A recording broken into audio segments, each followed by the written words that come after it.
warahmatullahi wabarakatuh. Innal hamdalillah nahmaduhu wa nasta'inuhu wa nastaghfiruh wa na'udzu billahi min shururi anfusina wa min sayyiati a'malina.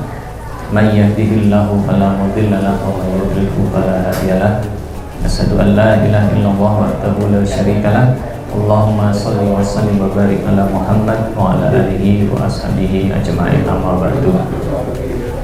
Jamaah sekalian yang dimuliakan oleh Allah Subhanahu wa taala, pada kesempatan siang hari ini marilah pertama-tama senantiasa kita panjatkan puja dan puji syukur kita kepada Allah Subhanahu wa taala, yang mana Allah Subhanahu wa taala sudah memberikan kita kesempatan untuk bisa memasuki bulan Ramadan ini, bahkan sudah sampai 2 pekan nih Bapak Ibu sekalian. Jadi ini adalah merupakan salah satu nikmat yang diberikan oleh Allah Subhanahu wa taala pada kita semua, karena tidak semua orang bisa dipertemukan Ramadan tahun ini. Mungkin sebelum Ramadan sudah diambil nyawanya oleh Allah Subhanahu wa taala. Mungkin kemarin 1 hari sebelum Ramadan ada yang juga dipanggil oleh Allah Subhanahu wa taala. Makanya inilah yang patut kita syukuri, patut kita optimalkan, dan salah satu untuk mengoptimalkan bulan Ramadan ini adalah dengan cara kita untuk menuntut ilmu. Kenapa? Karena kata Nabi SAW ketika di dalam hadis qudsi, Allah Subhanahu wa taala itu berfirman begini, puasa itu adalah untukku. Jadi yang nanti akan menerima atau akan membalas itu adalah hanya Allah Subhanahu wa ta'ala. Karena yang membalas itu adalah Allah Subhanahu wa ta'ala. Pada titik mana kita akan diberikan pahala yang besar oleh Allah Subhanahu wa ta'ala itu kita tidak tahu. Apakah karena puasa kita, ataukah amalan-amalan yang menyertai yang ada di dalam bulan Ramadan itu, entah itu qiyamul lail, entah itu kita melakukan infak, ataukah kita melakukan sedekah, atau jangan-jangan aktivitas thalabul ilmi kita inilah yang nanti akan diberikan kelebihan oleh Allah Subhanahu wa taala. Jadi orang yang tahu terkait dengan bulan Ramadan ini, maka dia akan memanfaatkan sebaik-baiknya bulan ini dengan sebaik-baiknya untuk tidak hanya sekedar membaca Al-Qur'an, tidak hanya sekedar qiyamul lail, tapi juga nanti akan juga dimanfaatkan untuk thalabul ilmi. Nah, itu ibarat seperti domba Bapak Ibu sekalian yang dimuliakan oleh Allah Subhanahu wa taala. Domba itu nggak ngerti keutamaan emas. Jadi kalau disodorkan ke dalam depan domba tadi itu, misalnya yang satu emas, yang satu adalah tumpukan rumput, maka yang dipilih bukan emas, tapi yang dipilih adalah rumputnya. Kenapa? Karena ketidaktahuan ilmu terkait dengan masalah itu. Maka itulah dia, ilmu itu adalah menghantarkan seseorang itu untuk mendapatkan hidayah dari Allah Subhanahu wa ta'ala. Nah, Bapak Ibu sekalian yang dimuliakan oleh Allah Subhanahu wa ta'ala, pada kesempatan siang hari ini saya diamanai oleh panitia untuk menyampaikan terkait dengan masalah yang berhubungan dengan tawakal. Jadi kalau kita berbicara tawakal itu sebenarnya berat Bapak Ibu sekalian. Kenapa berat? Karena nanti saya jelaskan setelah definisi Bapak Ibu sekalian. Kenapa? Karena nanti banyak ulama itu berbeda pendapat terkait dengan masalah tawakal, gitu ya. Nah, tetapi tidak ada salahnya kita bahas terlebih dahulu terkait dengan makna ataupun istilah tawakal itu sendiri. Jadi tawakal itu asal katanya adalah dari wakala. Wakala itu adalah mewakilkan sesuatu li ghairihi, yaitu adalah kepada orang lain. Jadi kalau misalnya seseorang itu mempunyai keinginan untuk membeli sesuatu barang misalnya, dan kemudian barang itu tidak bisa kita beli secara langsung, maka kita bisa melakukan akadnya adalah akad wakalah. Maka itu adalah kita mewakilkan diri kita kepada orang lain untuk melakukan aktivitas tertentu. Itu adalah wakalah. Ya. Nah, itu adalah makna bahasa, makna lughahnya Bapak Ibu sekalian. Nah, tetapi permasalahannya di dalam masalah agama ini kita tidak cukup hanya menggunakan makna lughah. Ya, kita harus menggunakan makna syar'inya. Nanti kalau kita selalu menggunakan makna lughah itu sering salah Bapak Ibu sekalian. Misalnya kita memahami tentang jihad itu jahada, itu adalah bersungguh-sungguh. Betul, itu adalah bersungguh-sungguh. Tetapi makna istilahnya itu adalah tidak bersungguh-sungguh. Ya, nah itu makanya kita harus paham juga selain makna lughahnya, maka kita juga paham yang kedua adalah makna syar'inya atau istilahnya. Nah, oleh karena itu maka jamaah sekalian yang dimuliakan oleh Allah Subhanahu wa taala, para ulama mensifatkan atau mendefinisikan tawakal itu adalah penyandaran sepenuhnya segala urusan itu adalah kepada Allah Subhanahu wa taala. Jadi sama, wakalah, akadnya itu adalah wakalah. Tetapi yang disandarkan ini adalah sesuatu zat yang dia itu tak terbatas. Kalau manusia itu punya keterbatasan, manusia bisa mati, manusia punya kelemahan, manusia punya kekurangan. Sementara Allah Subhanahu wa taala, kalau kita menyandarkan kepada Allah Subhanahu wa taala, maka Allah Subhanahu wa taala inilah yang nanti akan mencukupi semuanya. Intinya seperti itu. Artinya itu kita menyandarkan diri kita kepada Allah Subhanahu wa taala. Jadi tidak bisa dikatakan nanti wakalah itu adalah kita memerintahkan Allah untuk melakukan sesuatu pada diri kita, tidak. Tetapi artinya wakalah itu adalah atau tawakal itu adalah penyerahan diri kita, penyandaran diri kita kepada Allah Subhanahu wa taala. Inilah yang disebut dengan tawakal. Ya. Nah, oleh karena itu, karena tawakal itu adalah seperti itu, Bapak Ibu sekalian, maka banyak para ulama itu bahkan sampai mengatakan tawakal itu adalah bagian ajaran agama atau ajaran Islam yang cukup penting. Bahkan misalnya Imam Al-Ghazali mengatakan bahwasanya tawakal itu adalah perkara usuluddin, yaitu adalah perkara pokok di dalam masalah agama. Ya. Atau misalnya para tabi'in mengatakan at-tawakal jam'u alal iman, yaitu adalah tawakal itu mengumpulkan keimanan. Itu adalah definisi para tabi'in. Misalnya Wahab bin Munabbih dan seterusnya, beliau mengatakan demikian. Jadi beliau ini mengatakan bahwasanya tawakal itu adalah pengumpul keimanan. Bahkan yang lebih jelas itu disampaikan oleh Ibnu Qayyim. Beliau mengatakan bahwasanya at-tawakal nisfuddin, yaitu adalah tawakal itu adalah separuh daripada agama. Kok bisa gitu ya? Separuh agama itu adalah kok ternyata adalah tawakal gitu ya. Nah, dijelaskan di situ oleh Ibnu Qayyim bahwasanya kenapa sampai para ulama tadi, misalnya Imam Al-Ghazali mengatakan bahwasanya adalah perkara usuluddin. Misalnya para tabi'in, misalnya Wahbah bin Munabbih, misalnya beliau mengatakan ini adalah sesuatu yang pengumpul terhadap keimanan kita. Dan Ibnu Qayyim tadi sampai mengatakan ini adalah separuh dari keagamaan kita, atau bagian separuh dari Islam itu. Nah, kenapa bisa demikian jemaah sekalian yang dimuliakan oleh Allah Subhanahu wa taala? Karena banyak kita jumpai ayat-ayat yang ada di dalam Al-Qur'an itu yang menunjukkan bahwa antara tawakal dan kemudian beribadah kepada Allah dan keimanan itu adalah selalu seiring sejalan. Jadi kalau di situ ada tawakal, di situ ada aktivitas ibadah, maka di situ ada aktivitas yang namanya tawakal. Contoh yang paling mudah, jamaah sekalian yang dimuliakan oleh Allah Subhanahu wa taala, misalnya dalam surat Al-Fatihah, Allah Subhanahu wa taala telah berfirman, dan ini sudah sering kita hafal dan sering kita baca, iyyaka na'budu wa iyyaka nasta'in. Iyyaka na'budu, kita hanya beribadah kepada Allah Subhanahu wa taala dan kita mohon pertolongan kepada Allah Subhanahu wa taala. Ibadah itu beribadah pada Allah itu adalah aspek ubudiyah. Minta pertolongan itu adalah berarti kita menyandarkan segala sesuatu kepada Allah Subhanahu wa taala.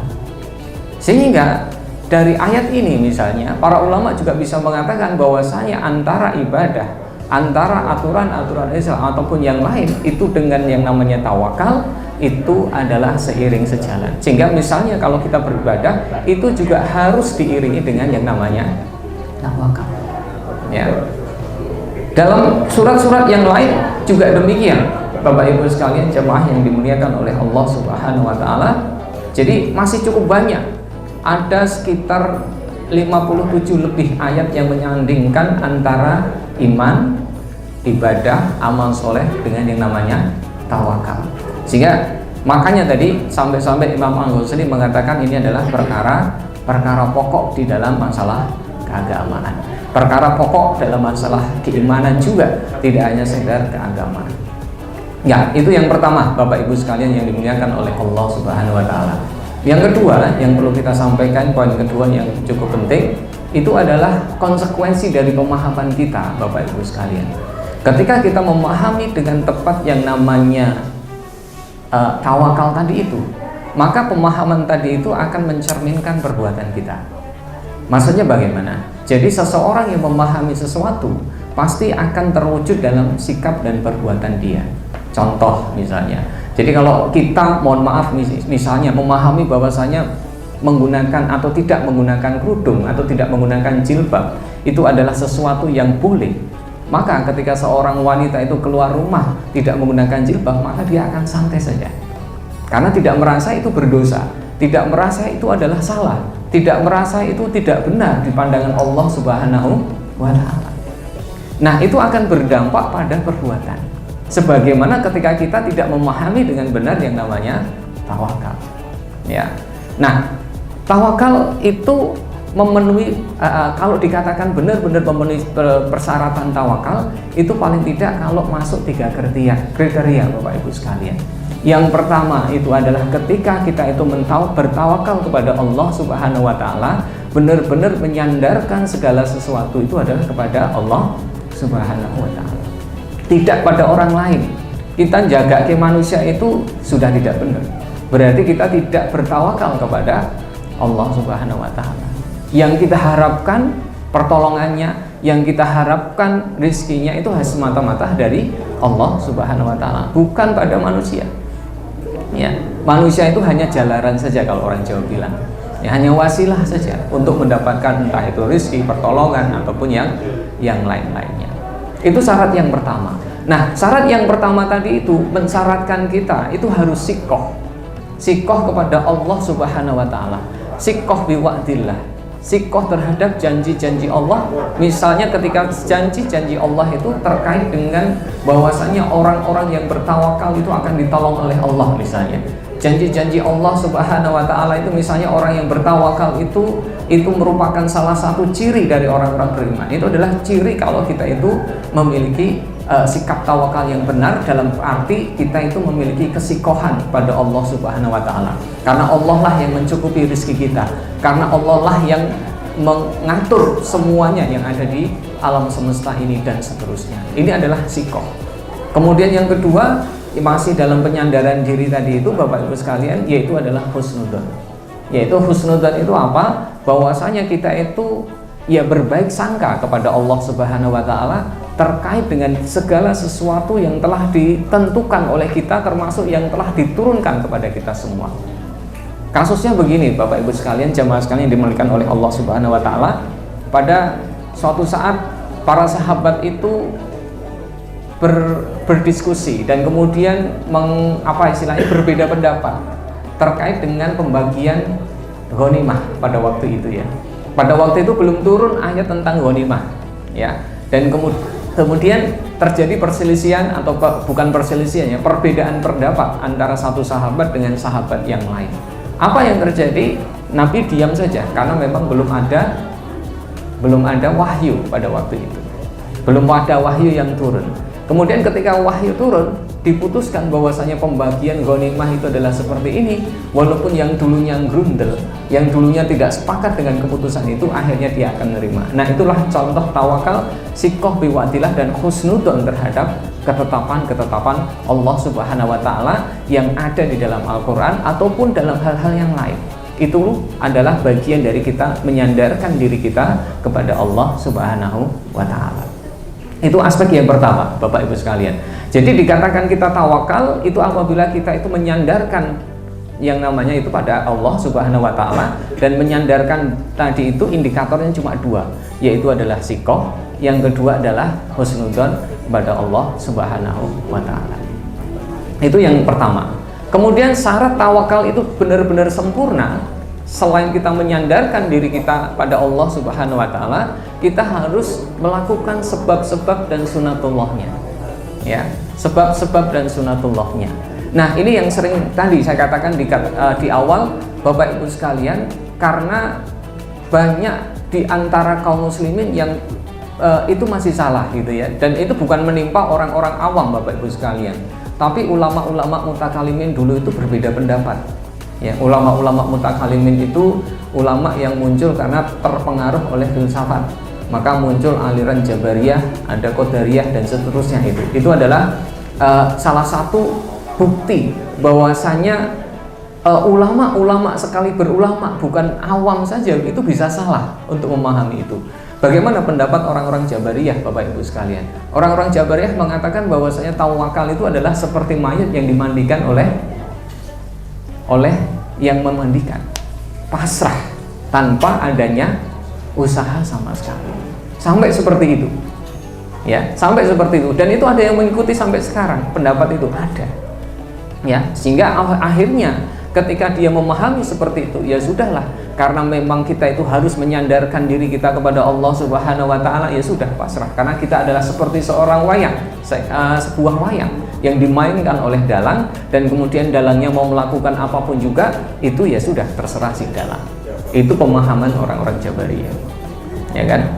Nah, akibatnya apa? Akibatnya sudah, karena tidak melakukan sunatullah yang telah diberikan oleh yang biasa mendatangkan entah itu rezeki, mendatangkan sesuatu, maka ya dia akan hanya seperti itu saja.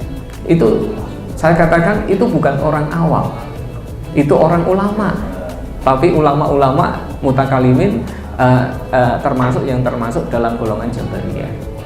Ini saya katakan karena memang ini bukan orang yang biasa, tapi ini orang alim Bapak Ibu sekalian. Alim tapi salah dalam memahami. Nah, oleh karena itu para ulama, para jumhur ulama mengatakan syarat kedua itu penting. Syarat pertama harus menyandarkan. Syarat yang kedua adalah dengan melakukan asbabnya, sebabnya atau kaidah kausalitasnya itu harus dilakukan Bapak Ibu sekalian. Karena tanpa itu semua, maka itu tidak bisa dikatakan kita itu tawakalnya benar. Tawakalnya kita itu masih belum sempurna, gitu ya. Dan masih ada satu lagi syaratnya Bapak Ibu sekalian yang dimuliakan oleh Allah Subhanahu wa taala.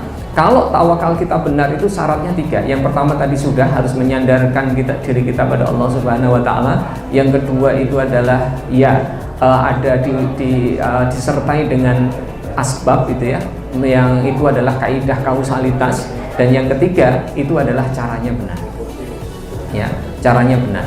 Ya, karena seringkali kita itu tidak melakukan dengan cara yang benar untuk asbab-asbab tadi itu, sehingga itu tidak dianggap itu adalah suatu tawakal yang benar. Kenapa? Karena nanti balasan tawakal itu luar biasa Bapak Ibu sekalian. Makanya kenapa kok nanti tawakal itu tadi bagian dari pokok masalah agama. Bahkan orang-orang yang bertawakal tadi itu merupakan salah satu ciri orang-orang yang beriman, yang itu juga nanti akan dibebaskan dari hisab oleh Allah Subhanahu wa taala. Bayangkan kalau tawakalnya benar, ya kan? Kalau tawakalnya benar. Nah, tawakal yang benar tadi itu ada 3. Nah, Bapak Ibu sekalian yang dimuliakan oleh Allah Subhanahu wa taala, jadi itu 3 syarat yang utama. Nah, kemudian tawakal itu di mana harus kita mulai Bapak Ibu sekalian. Nah, ini terkait kalau kita berbicara atau menggunakan hadis yang menggunakan unta, ikatlah unta, ya, itu adalah tawakal itu harus dilakukan setelah kita melakukan usaha. Tetapi sebenarnya tidak demikian Bapak Ibu sekalian. Tawakal itu harus dilakukan di awal dan setelah usaha, sebelum dan sesudah usaha. Dalilnya apa Bapak Ibu sekalian? Dalam Quran dikatakan fa'idza azamta fatawakal 'alallah. Kalau kita itu sudah punya azam itu apa Bapak Ibu sekalian? Azam itu adalah keinginan yang kuat untuk melakukan sesuatu, keinginan yang kuat untuk kerentak lah ya, bahasa Jawanya itu kerentak ya. Yang itu keinginan itu kita langsung ada yang namanya fatawakal 'alallah. Jadi tawakal itu tidak menunggu usaha kita. Tapi tawakal itu adalah ketika kita punya keinginan sesuatu, itu pun juga kita harus bertawakal kepada Allah Subhanahu wa taala. Apalagi kita itu nanti setelah melakukan aktivitas amal soleh ataupun aktivitas apapun juga, itu kita juga harus bertawakal kepada Allah Subhanahu wa taala. Karena tidak ada jaminan usaha kita itu juga berhasil Bapak Ibu sekalian. Tidak ada jaminan apa yang kita upayakan itu berhasil. kalau tidak dibantu oleh Allah Subhanahu wa Ta'ala. Nah, ini kapan kita melakukan proses tawakalnya itu adalah seperti itu. Nah, tawakal dalam hal apa saja Bapak Ibu sekalian? Tawakal dalam masalah ibadah. Jadi seringkali kita itu tawakal yang kita maksud itu adalah tawakal dalam mencari rezeki saja. Padahal tidak. Tawakal itu nanti ada dua. Misalnya Ibnu Qayyim itu mengatakan tawakal dalam dakwah dan juga beribadah. Dan yang kedua adalah tawakal dalam hal-hal yang sifatnya umum, mencari rezeki dan seterusnya. Kita dalam beribadah itu juga perlu tawakal Bapak Ibu sekalian. Yakin Bapak Ibu sekalian amal solehnya diterima. Yakin sholat kita tadi diterima. Belum tentu. Ya, kita tidak tahu amal soleh kita itu yang diterima yang mana. Jangan-jangan puasa kita hari ini tidak diterima oleh Allah Subhanahu wa Ta'ala. Ya, yang bisa memastikan itu adalah hanya Allah Subhanahu wa Ta'ala. Karena itu adalah urusan Allah. Makanya tadi kita harus bertawakal. Ya, berharap amal kita itu diterima. Makanya tadi harus menyandarkan kepada Allah. Ya kan? Yang kedua itu adalah asbab kita melakukan. Kalau misalnya ibadah ya lakukan. Dan kalau kita melakukan ibadah, caranya ya harus benar. Supaya itu nanti menjadi wasilah amal kita itu bisa diterima oleh Allah Subhanahu wa Ta'ala. Kalau itu nggak benar, bagaimana tawakal kita itu tadi diterima oleh Allah Subhanahu wa Ta'ala dalam masalah ibadah? Dalam masalah dakwah juga demikian. Dalam masalah mencari rezeki juga demikian. Berlaku juga demikian. Oke. Kemudian yang terakhir Bapak Ibu sekalian yang dimuliakan oleh Allah Subhanahu wa Ta'ala, bagaimana Allah membalas orang-orang yang bertawakal. Ini nanti banyak sekali Bapak Ibu sekalian yang dimuliakan oleh Allah Subhanahu wa Ta'ala. Tetapi di dalam Quran itu dikatakan bahwasanya barang siapa bertawakal fahuwal hasbu, kata Allah Subhanahu wa Ta'ala. Maka orang-orang yang bertawakal itu nanti akan ditolong oleh Allah Subhanahu wa Ta'ala. Contohnya banyak Bapak Ibu sekalian. Di dalam Quran itu dikatakan bagaimana pada waktu itu Nabi Ibrahim yang mendakwahkan tauhid kepada masyarakat Babilonia pada waktu itu. Yang mana masyarakat Babilonia itu adalah menyembah patung pada waktu itu, dan kemudian karena Nabi Ibrahim tadi itu ya menghancurkan patung ataupun menghina patung-patung tersebut, apa yang terjadi? Maka oleh Namrud, penguasa Babilonia pada waktu itu, intinya dia akan dibakar. Ya, akan dibakar. Dan kalau kita baca dalam Ibnu Katsir gitu ya, ya bisa kita mengatakan bahwasanya bisa kita ketahui kayu bakarnya itu adalah tinggi Bapak Ibu sekalian, dari bawah sampai atas. Dan kemudian api itu dinyalakan dari bawah, dan Nabi Ibrahim itu dikerek dari bawah menuju atas dan dicemplungkan di tengah-tengah api yang menyala-nyala tersebut. Karena sudah seperti itu, apa yang diucapkan oleh Nabi Ibrahim? Hasbunallah wa ni'mal wakil. Jadi itulah yang diucapkan. Ucapan terakhir yang diucapkan oleh Nabi Ibrahim adalah itu. Maka pertolongan Allah itu datang. Ya, kapan pertolongan Allah itu datang? Kalau sudah mentok, sudah tidak ada yang bisa lagi, daya upaya kita sudah habis, sudah kita itu tidak bisa apa-apa, kemudian ya, maka pertolongan Allah itu akan datang. Ya. Jadi kalau kita entah itu mencari rezeki ataupun yang lain-lain, ya, maka tetap kita berusaha sampai mentok. Kalau kita enggak, pasti akan Allah itu akan tolong. Ya, pasti akan Allah akan tolong. Apapun bentuk pertolongan oleh Allah Subhanahu wa Ta'ala, kita tidak tahu. Contoh yang kedua adalah Nabi Musa, Bapak Ibu sekalian. Nabi Musa itu juga demikian. Ketika dikejar-kejar Fir'aun dari Mesir, penguasa Mesir pada waktu itu, kemudian dia menemui di depannya itu adalah Laut Merah. Apa yang terjadi? Mentok sudah di situ. Kalau maju laut, mundur ada pasukan Fir'aun. Sama, pertolongan Allah itu datang pada saat sudah mentok seperti itu. Maka Allah mengatakan pada Musa, Musa pukullah tongkatmu ke dalam laut tadi itu, maka terbelahlah laut tersebut. Sehingga apa ibrah yang bisa kita ambil Bapak Ibu sekalian yang dimuliakan oleh Allah Subhanahu wa Ta'ala?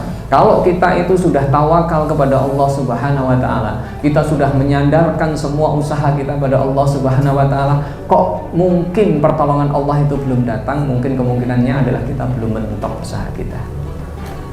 Ya. Jadi itu Bapak Ibu sekalian. Nabi Muhammad SAW juga demikian. Nabi Muhammad SAW ketika perang Badar, Bapak Ibu sekalian, itu 300 orang kurang lebih, 330, ada yang mengatakan 333 dan seterusnya. melawan 1000, itu secara logika biasa mungkin itu sudah tidak akan mungkin bisa menang untuk perang. Tetapi lagi-lagi karena ini adalah pertolongan Allah Subhanahu wa taala. Jamaah sekalian yang dimuliakan oleh Allah Subhanahu wa taala, jadi ini yang bisa kami sampaikan, yang saya sampaikan. Semoga yang sedikit ini sedikit menambah wawasan kita, pengetahuan kita terkait dengan masalah tawakal. Mungkin itu saja yang bisa saya sampaikan. Terima kasih. Billahi taufiq wal hidayah. Assalamualaikum warahmatullahi wabarakatuh.